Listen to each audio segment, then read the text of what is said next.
Bonjour à tous et bienvenue dans 6 minutes chrono, la quotidienne de la rédaction de Lyon Capitale. Aujourd'hui, nous recevons Hélène Geoffroy. Bonjour. Bonjour. Alors, vous êtes la maire socialiste de Vaux-en-Velin, dans la métropole de Lyon.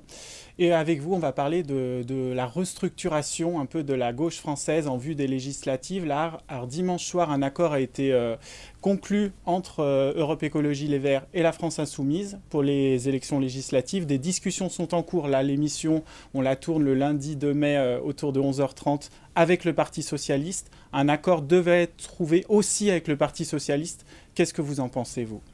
Moi, j'ai dit assez clairement que la façon dont la France insoumise posait les conditions d'un accord s'apparentait à une reddition pour notre famille politique.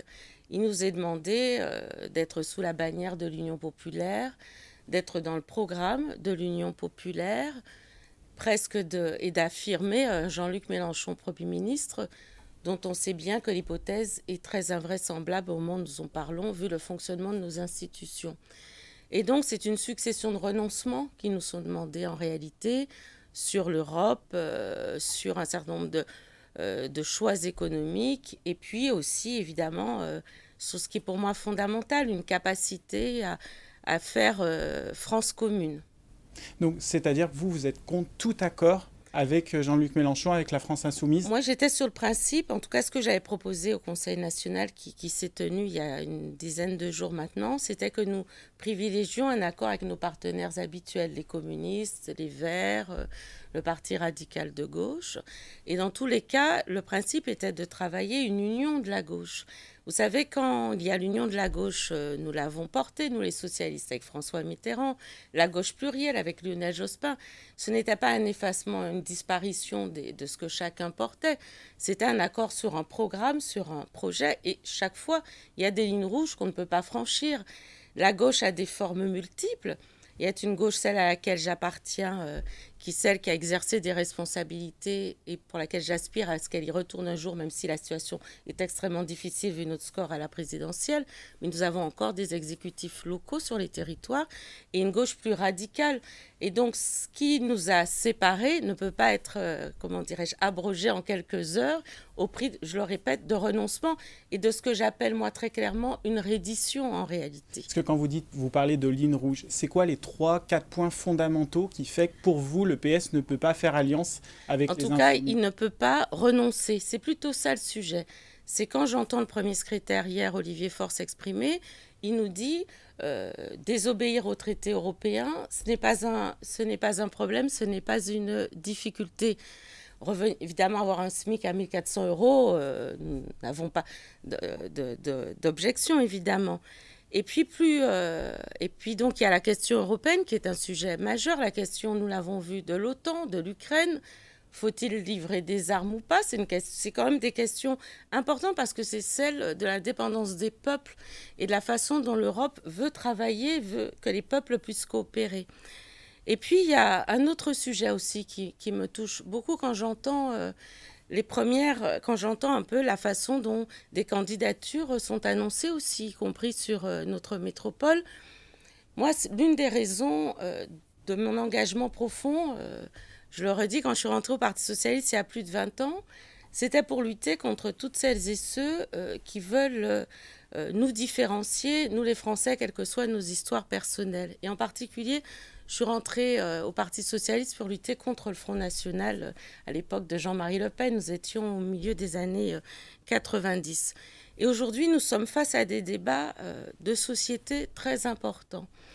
Et j'ai en tête cette phrase assez forte d'Aimé Césaire qui écrivait à Maurice Thorez, qui était le secrétaire général du Parti communiste à l'époque.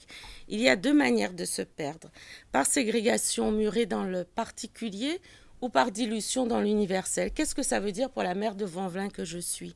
Que je ne peux me résoudre à ce que nous ayons un débat, un affrontement entre celles et ceux qui diraient, comme l'a dit Éric Zemmour, Marine Le Pen, qu'une partie des Français doit changer de prénom pour être pleinement français, qui refusent de reconnaître les zones d'ombre de l'histoire de France. Et puis un chemin, et on voit certaines expressions de candidats présupposés de LFI qui voudraient aussi essentialiser le débat et qui traite la policière Linda Kebab, qui est de Vaud d'ailleurs, hein, celle qui est syndicaliste FO d'Arabes de service, qui traite d'autres de bounty, parce que ce sont les termes aussi employés par certains candidats aujourd'hui de la France insoumise. Et donc l'idée, c'est de se dire, c'est important, ce que je veux dire, c'est qu'il n'y a pas de possibilité.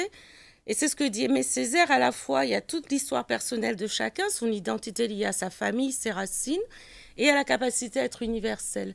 Et c'est ce que le Parti socialiste a beaucoup porté. Hélène Geoffroy, si le PS devait faire cet accord, Olivier Faure, vous avez dit, vous n'êtes pas content, partez. Est-ce que vous pourriez quitter le Parti socialiste? Moi, ce que je sais aujourd'hui, ce que je demande, très clairement, c'est que ces lignes que je viens d'évoquer avec vous soient clarifiées. Si accord il y a, je demande qu'il soit soumis au vote des militants. J'ai plus de 1000 militants socialistes aujourd'hui qui ont signé un courrier demandant que le vote soit fait, parce qu'un accord et un changement aussi stratégique ne peut se faire sans que les militants soient associés. C'est un changement d'identité aussi du Parti socialiste qui est porté. Et moi, je continue à dire qu'évidemment, il faut nous refonder, le Parti socialiste en a besoin, mais qu'il faut qu'on puisse être en capacité de dire, et vraiment je le dis avec beaucoup de profondeur, qu'il y a un chemin possible de capacité à la fois à vouloir une Europe qui s'améliore, qui se transforme, une Europe forte, une capacité à gouverner et une capacité aussi à se dire que nous n'avons pas à être écartelés et que l'universalisme que porte le Parti socialiste, c'est qu'il a porté tout au long des batailles quand il reconnaît l'esclavage comme crime contre l'humanité, quand il reconnaît aussi que dans notre histoire, il y a des moments compliqués, il dit aussi que nous avons tous capacité à être français ensemble et ne nous réduit pas au plus petit de ce que serait une identité liée à une histoire personnelle, une confession réelle ou supposée. Et c'est très important. Et cette ligne-là, il me semble qu'elle ne peut pas être franchie. Très bien, Hélène Geoffroy. On vous remercie d'être venue sur le plateau de 6 minutes chrono. Et nous, on se retrouve très vite sur lyoncapital.fr. Au revoir.